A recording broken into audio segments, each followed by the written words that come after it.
another edition of How to Maximize Your Potential. I'm Michael McFadden, aka Pilot Mike, and this is the flight deck. Today's flight plan: seeing is believing, and believing is succeeding.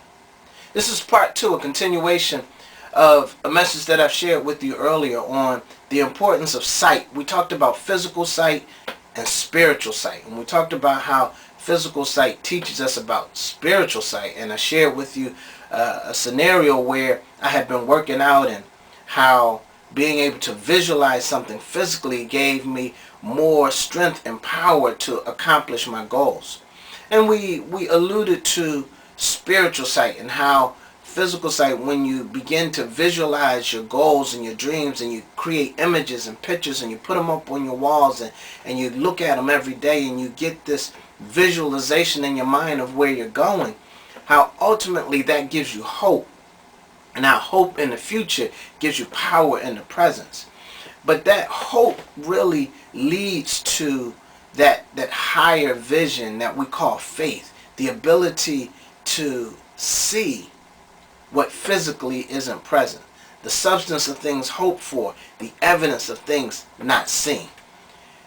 And so I want to share with you the power of that spiritual sight. And one of the stories that really emphasizes this is about a young man who lost his way. And in my book, I talk about how many of us oftentimes are lost and we lose our way from where we're going and where we need to be and what our destiny is. And in the book, I talk about 12 steps to find your way when you're lost, to take things to another level, to get from where you are to where you want to be in life. And this particular story really emphasizes a young man who had lost his way and what he did in order to get back on track and to start moving towards his destiny. And this young man, in his youthfulness, went to his father and demanded his inheritance. He said he was going to get an inheritance when he became mature and responsible enough to handle that inheritance. But he wanted it prematurely. He was a know-it-all, like many of us are when we're young and dumb. But he went to his father and he asked for this inheritance, and the father gave him this inheritance. And of course, what happens when you put money in the hands of a fool? They squander it. And so he was young and dumb, and he went out and he hung out and he partied, and he spent money lavishly, and before he knew it, he was on Skid Row. And one day, the story says, while he was on Skid Row, if you will, the thought came to him. The story says he came to himself. And that emphasizes that an idea entered into his mind. And this idea, he said, really it was a recollection. And he thought about it and he said, look at me, look at where I'm living.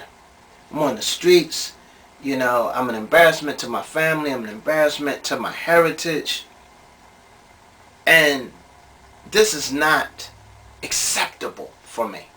And that was a good thought. But there was the next thought. He said, the slaves or the servants in my father's house live better than I'm living right now.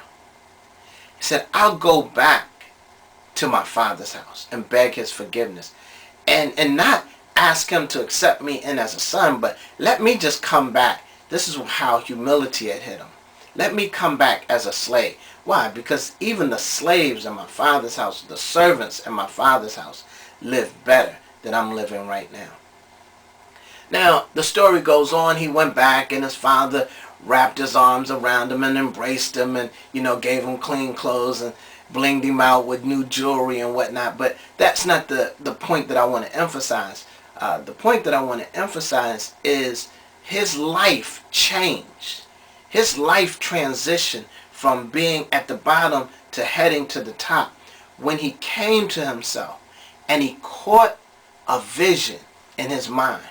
And that vision was he was able to see a better life for himself based upon people who had less going for them than he did and how they were advantaged. And if he followed suit, he could move his circumstances from one place to another just by following the patterns of people who were doing better than him, even though those people had less potential, if you will, or less opportunity going for them. But it's this vision that he caught in his mind and that he was able to hold, that he could see himself in another place, operating in another way, following the patterns of those who were going before him and who were more successful than he was. And if he could do that, he could change his station in life. And so the story goes, he did.